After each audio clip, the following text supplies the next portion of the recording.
I put out a video yesterday, or at this point, a couple days ago, on Rumble.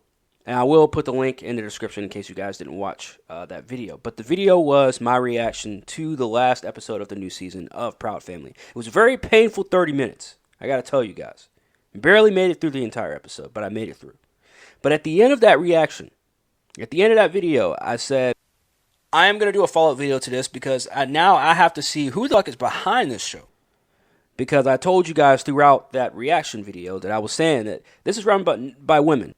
I wanted to know for sure. I wanted to be for sure before I just went out on a limb and just said it's run by a whole bunch of black women. Guess what? I was right. Not only is this a black woman, this is a black, quote-unquote, queer woman. Yeah, I told you guys that this entire show was a mess. That this whole Proud Family reboot should not have happened. And the reasoning for it happening is so that they can brainwash kids. Well, guess what, guys? I wasn't too far off. It's like, I love Disney's content. I grew up watching, all of the classics. They have been a huge, informative part of my life. But at the same time, I worked at small studios most of my career, and I'd heard, you hear whispers. I'd heard things like, they won't let you show this. I just want to say, based off of their logic, by the way, and by they, I'm not talking about just her in terms of pronouns. These are the same people that fire interpreters because they're not the same color. So, based off of their logic, shouldn't the interpreter be black? I kid. I started a Disney show, and I'm like, okay. So I was a little sus when I started, but then you're still sus. My experience was bafflingly the opposite of what I had heard on my little pocket of Proud Family Disney TVA. The showrunners were super welcoming. Meredith Roberts and our leadership over there has been so welcoming to my not at all secret gay agenda. And so Yep, you heard that right. I'll play it again. Not at all secret gay agenda. My not at all secret gay agenda. You know what's funny is yesterday I was just saying that when I was watching that episode, I was saying, man, it's a whole bunch of gay shit in this. Look at the rainbow heart on the fridge. We're how many minutes into this show? You got the gay dads and the super gay black dad. Jesus Christ, man. This dude looks like if Al Roker and Martin Lawrence had a kid, it would be this dude. I mean, she added the gay couple. You got that character Michael who's now gay in the show. You had some other gay shit in the show. They had the flags everywhere. Look, they're taking Proud to a whole nother different level. I mean, maybe it was that way in the past, but I guess something must have happened in the last, they're turning it around. They're going hard. And then all that momentum that I felt, that sense of I don't have to be afraid to let's have these two characters kiss. Let's in the background. I was just wherever I could, just basically adding queerness to if you see anything queer in the show, I'm Proud Family. But I just was no one would stop me, and no one was trying to stop me. I'm giving every single one of you a chance. Let's get the fuck out of here. This is exactly the problem. You have directors. She's not only an executive producer. She's a supervising director of the show, which means every fucking episode she watches before it's even put out, she puts in her own little crumbs. As she just admitted, she said, I am dropping anywhere I can put queerness, I am going to put it. Fam. Jesus Christ. This has got to stop. She just said there was no other supervision beyond her to look at these episodes and say, yeah, that's probably not good. Yeah, we probably shouldn't put that in there. Or if you're going to put this message in there, how about we do it a little more subtle way or a different way? Although, again, I'll go back to what I said in the video that, again, cheap plug for Rumble, that I said, look, how about we just not have this kind of messaging at all? There were parts of the episode that I watched, The Proud Family, where I legit laughed. And I was like, damn, why can't they use more of this kind of comedy? Kind of reminded me of the comedy that they would use back in the day with the original show.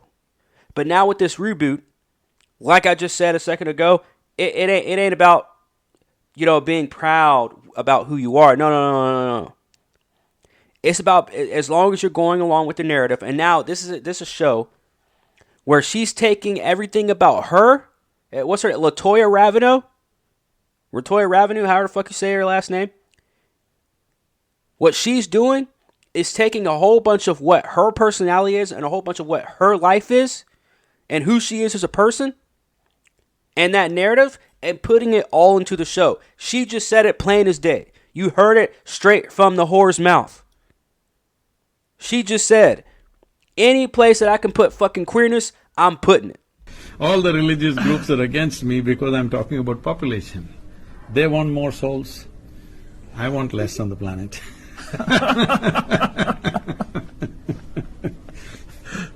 Oh, but I'll continue to let y'all comment on my videos and say, oh, there's no gender at all, you're crazy, blah, blah, blah.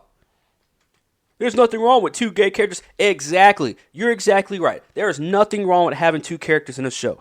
Unless it is in every single fucking show. And they have to put an asterisk next to every single gay character, next to every single trans character, next to every single character that has any kind of confliction in who they are as a person, and now have it ingrained into their identity. Now have it ingrained into their characteristic. Now have it ingrained into the fucking plot. Because I did a little bit of deep diving, and I recently found out that Static Shock, you guys remember Static Shock? Yeah. Someone decided to change his origin story.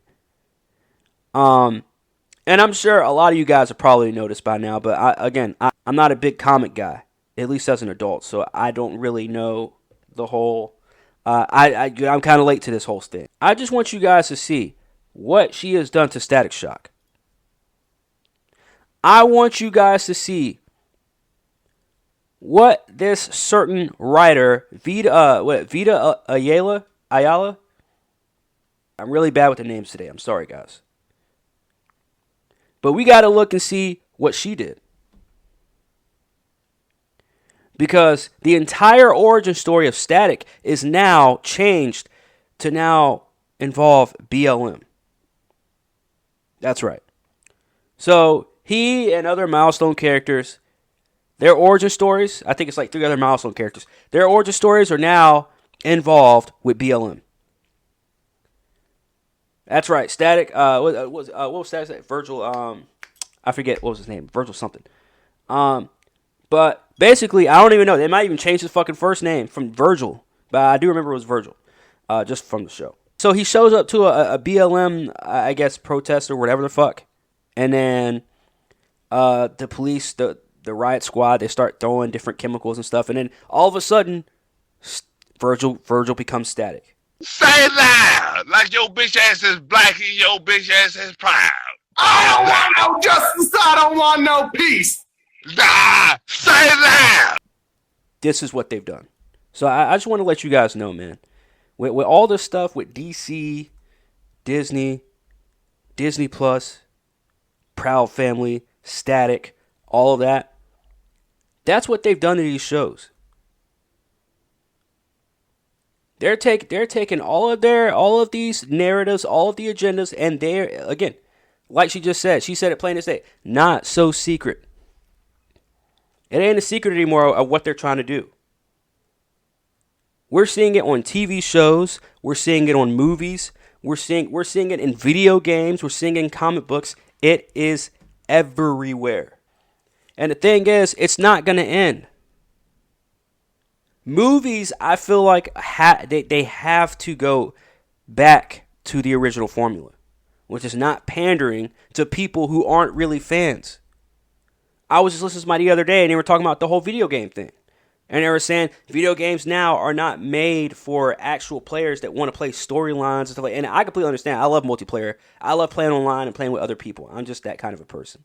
But I'm also the kind of person that can sit there and play a game for 9 hours in story mode. If the story's good enough, if the game is good enough, I want to play it bad enough, I'll sit down and play a game solo for 9 hours. But anyways, I was listening to somebody the other day, and they were saying that the whole thing about video games is that they're no longer pandering to actual video game players. They're now taking these stories and now taking the gameplay and stuff like that, and multiplayer and stuff like that, and they're taking it and giving and making these games for people that aren't your average video game players. So games aren't meant to last anymore. You have some, right? You got your GTAs of the world. But most of these other games, man, they're coming out every other year. There's a new one. Same engine, same gameplay. Like, they do not care. And I thought about that, and I was like, well, damn. I've been saying that for years about the movie industry. I've been saying the same thing about shows on TV, about streaming and all that stuff. All of our content now, like, I cannot watch one single show without a gay character being introduced, and we have to know that they're gay. We have to know that they're trans. We have to know what they like to do at night sexually. Show me your genitals. Your genitals. What? Show me your genitals. Your genitalia. And now it becomes their character. Now it's victim mentality. That's what that entire episode of Power Friendly was last night, was victim, victim, victim, victim, victim. And what I was trying to say last night was black fragility. That's what I thought it was.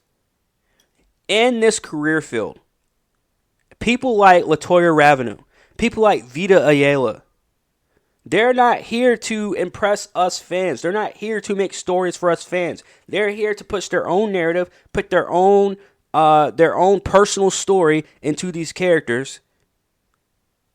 And they're here to impress other executives. And then they wonder why when shit's not good enough, when enough money's not made, then they want to blame it on the fans, us real fans that were complaining about this shit from the jump. Telling y'all, stop putting in all this alphabet shit. Stop putting in all this gay agenda shit. We don't need it. And then maybe every once in a while when a gay character is actually made, not just to be gay, but you add more to that character, then maybe we'll be more accepting to it. But when you literally put it in every single show, every single movie, every single facet and source of entertainment, yeah, it gets old real fast. And you trying to play the representation card ain't gonna work. You're going to continue to get shows like The Proud Family that nobody's going to sit there and watch it anymore. Because they can't trust to put their kid in front of a TV that has a show with Disney's fucking name on it. I don't know, man. I don't know. It seems like everywhere we turn, DC, Marvel, Disney, Warner Brothers, the agenda is still the same. Anyways, man, let me know what you guys think. Hit me on the comments. Am I overreacting? Let me know. Hit that like, hit that subscribe, all that good stuff. It's your boy Corn. It's Half-Ass Pod, and I am OUT.